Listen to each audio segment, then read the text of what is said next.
He looked me in the eyes, and I was sent like electricity, and I was showed this divinity, this bright white light, and all things are possible.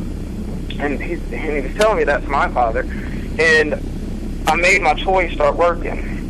It started walking across the room. Well, my dad comes in there, and he goes, "Son, where you get those batteries? I told you I don't have any batteries." And he starts getting mad at me, and he picks the toy up, and he goes, "What in the hell? It's working."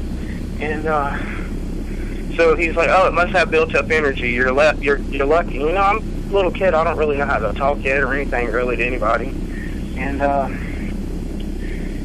so he puts, he gives me my toy back, and I sit back down, and I start this focus thing. I believe this reptilian snake king allowed me a passage to use this type of energy. He was kind of helping me use it, and I look back at the toy, and I start focusing, and the toy starts crawling again.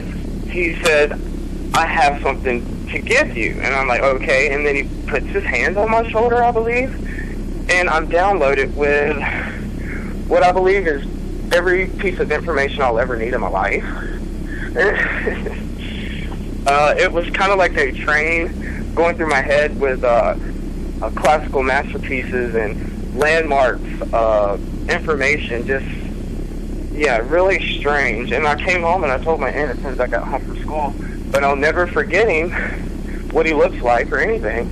He was perfectly, like what everybody should look like. He was healthy and strong, and so I look up on the internet and I find out, those are called Nordics. He said a red light came into his room and scanned his eyes.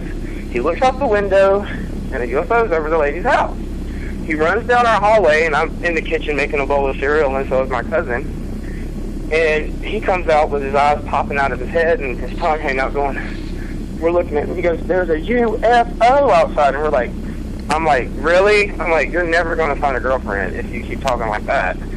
And he jumps, he gets his truck keys, and he jumps out the house, and we jump in the car with him, and there's this thing just flying, like, really fast all through the sky, everywhere, every which way direction you could think of, and then it stops. What did it look like?